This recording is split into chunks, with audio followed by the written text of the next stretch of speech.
ಇದು ಭಾರತದ ಕಟ್ಟ ಕಡೆಯ ಹಳ್ಳಿ. ಬಟ್ ಇನ್ನೊಂದು ಅರ್ಥ ಆದರೆ ಇದು ಭಾರತದ ಮೊಟ್ಟ ಮೊದಲ ಹಳ್ಳಿ, ಸ್ಟಾರ್ಟ್ ಪಾಯಿಂಟ್ ಅಂತ ಹೇಳ್ಬೋದು. ಇದು ಒಂದು ಶ್ರೀಲಂಕಾ ಬಾರ್ಡರ್.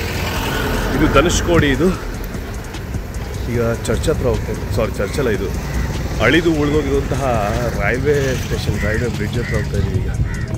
ಆ್ಯಕ್ಚುಲಿ ಇಲ್ಲಿ ಸೈಕ್ಲೋನ್ ಆಯ್ತಲ್ಲ, 200 ಜನ ಸತ್ತೋದ್ರು 1964ಅಲ್ಲಿ.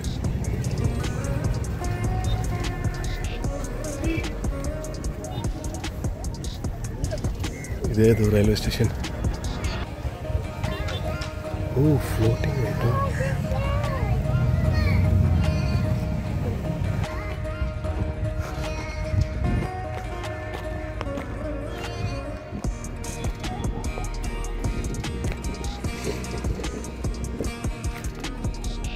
ಇದೇ ನೋಡಿ, ಅಳಿದು ಉಳಿದಿರುವಂತಹ ರೈಲ್ವೆ ಸ್ಟೇಷನ್.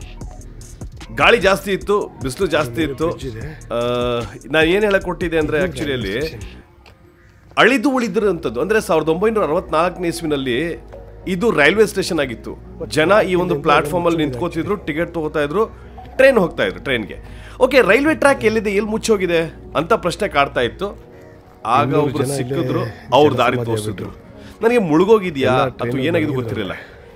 ಇಲ್ಲಿ ಅವತ್ತು ಅಷ್ಟು ದೊಡ್ಡದಾದಂತಹ ಅನಾಹುತ ಆದಾಗ ನೋಡಿ ಕೇಳ್ತಾ ಇದ್ದಾರೆ, ಅಂದರ್ ಬಹಾರ್ ಬಿಟ್ಟಿರ್ಬೋದು, ಗೊತ್ತಿಲ್ಲ ನನಗೆ. ಓಕೆ, ಅಲ್ಲಿ ಟ್ರ್ಯಾಕ್ ಇದೆ ಅಂತ ಹೇಳ್ತಾರೆ ನನಗೆ. ಇವಾಗ ಆ ಟ್ರ್ಯಾಕ್ ತೋರಿಸ್ತೀನಿ ನೋಡಿ. ಇವಾಗ ನನಗನ್ಸೋ ಪ್ರಕಾರ ಇದು ಯಾರು ತೋರಿಸಿಲ್ಲ ಅನ್ಸುತ್ತೆ ಇದನ್ನ. ಹೌದು ಗುರು, ಟ್ರ್ಯಾಕ್ನ ಎಲ್ಲ ನನಗನ್ಸೋ ಪ್ರಕಾರ ನಾನು ಮಾತ್ರ ತೋರಿಸ್ತಾ ಇರೋದು. ನನಗನ್ಸೋ ಪ್ರಕಾರ ಈ ಟ್ರ್ಯಾಕ್ ಯಾರು ತೋರಿಸಿಲ್ಲ ಅಂತ ಅನ್ಕೊಂಡಿದ್ವಿ, ಯಾಕಂದ್ರೆ ತುಂಬ ವಿಡಿಯೋ ನೋಡಿದ್ದೀನಿ. ಬಟ್ ಇದೇ ಟ್ರ್ಯಾಕ್ ನೋಡಿ, ಇದೇ ಟ್ರ್ಯಾಕ್. ಸೊ ಅನಾಹುತ ಆದಾಗ 200 ಜನ ಪಾಪ ಮಲ್ಗಿದ್ರಲ್ಲ, ಹಾಗೆ ಸತ್ತೋಗ್ಬಿಟ್ರು ನೀರಲ್ಲಿ. ರೈಲ್ವೆ ಸ್ಟೇಷನ್ 200 ಜನ ಬಲಿ ಪಡೆದಂತಹ ಜಾಗ ಇದು. ಪಾಪ ಇಲ್ಲಿ ಇಳ್ಕೊಂಡು ಮನೆಗೆ ಹೋಗ್ತಾ ಇದ್ರು. ಇನ್ನೇನು ವಿಶೇಷ ಅಂದರೆ ಇಲ್ಲಿ ರಾತ್ರಿ ಹೊತ್ತು ಕರೆಂಟ್ ಇರಲ್ಲ. ರಾತ್ರಿ ಹೊತ್ತಲ್ಲ, ಸಾರಿ, ಕರೆಂಟ್ ಇಲ್ಲದೆ ಇರುವಂಥ ಒಂದು ಊರು. ಹೌದು, ಏನು ಕರೆಂಟ್ ಇರಲ್ಲ ಅಂದರೆ ಆ್ಯಕ್ಚುಲಿ ಇಲ್ಲಿ ಬಾರ್ಡರ್ ಇಶ್ಯೂ ಅಲ್ವಾ, ಇದು ಬಾರ್ಡರ್, ಇದು ಶ್ರೀಲಂಕಾಗೆ. ಸೊ ಅಲ್ಲಿ ಶ್ರೀಲಂಕಾದವ್ರಿಗೆ ಕಾಣಿಸುತ್ತೆ ಅನ್ನೋ ಕಾರಣಕ್ಕೆ ಇಲ್ಲಿ ಕರೆಂಟ್ ಇರಲ್ಲ. ಡೇ ಮತ್ತು ನೈಟ್ ಇರಲ್ಲ.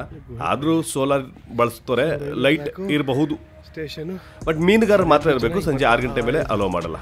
ವಿಪರ್ಯಾಸ ಏನಂದರೆ ಅಲ್ಲಿ ಉಳ್ಕೊಂಡಿರೋ ಆಂಜನೇಯ ಸ್ವಾಮಿ ದೇವಸ್ಥಾನಕ್ಕೆ ಹೋಗಲ್ಲ, ಆ ಸ್ಟೋನ್ ಹತ್ರ ಹೋಗಲ್ಲ ಯಾರೂ. ದೊಡ್ಡದಿದೆ, ಆ್ಯಕ್ಚುಲಿ ತೋರಿಸ್ಲಿಲ್ಲ ಅವರು. ನಾನು ಸ್ವಲ್ಪ ವೀಡಿಯೋ ಮಾಡಿದೆ ಅನಿಸುತ್ತೆ. ಅಲ್ಲಿ ಬಿದ್ದೋಗಿರೋ ಚರ್ಚ್ ಹತ್ರ ಹೋಗ್ತಾರೆ ಎಲ್ಲರೂ. ಇಷ್ಟೆಲ್ಲ ಬಿಲ್ಡಪ್ ಕೊಟ್ಟಿರ್ಬಿಟ್ಟು ನಾನು ಇವಾಗ ಚರ್ಚ್ ಹತ್ರನೇ ಹೋಗ್ತಾ ಇದ್ದೀನಿ.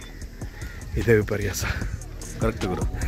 ಓಕೆ, ಇದಿದೆಯಾ, ಇದು ಧನುಷ್ಕೋಡಿಗೆ ಹೋಗುವಂಥ ರೋಡ್. ಇದು ಅದು ಲೈಟ್ ಹೌಸ್. ಲೈಟ್ ಹೌಸ್ ಒಂದು ವಿಡಿಯೋ ಮಾಡಿದ್ದೀನಿ, ಅದನ್ನು ನಾನು ನೆಕ್ಸ್ಟ್ ವೀಡಿಯೋದಲ್ಲಿ ನಿಮಗೆ ತೋರಿಸ್ತೀನಿ.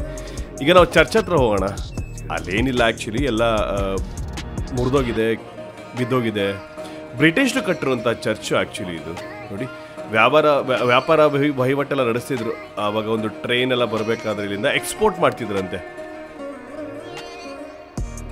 ಆ್ಯಕ್ಚುಲಿ ಇದು ನಮ್ಮ ಹಾಸನ ಜಿಲ್ಲೆ ಹತ್ರ ಇದೆಯಲ್ಲ, ಶೆಟ್ಟಿಹಳ್ಳಿ ಚರ್ಚು, ಆ ಥರ ಕಾಣಿಸುತ್ತೆ. ಅದು ಇನ್ನೂ ದೊಡ್ಡದಿದೆ ಆ್ಯಕ್ಚುಲಿ, ನೀರಲ್ಲಿ ಮುಳುಗೋಗುತ್ತೆ. ಇದು ಸಮುದ್ರದ ಪಕ್ಕದಲ್ಲಿರೋದು.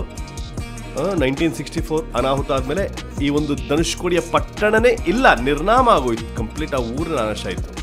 ಈ ಚರ್ಚ್ ನೋಡ್ಕೊಂಬನ್ನಿ.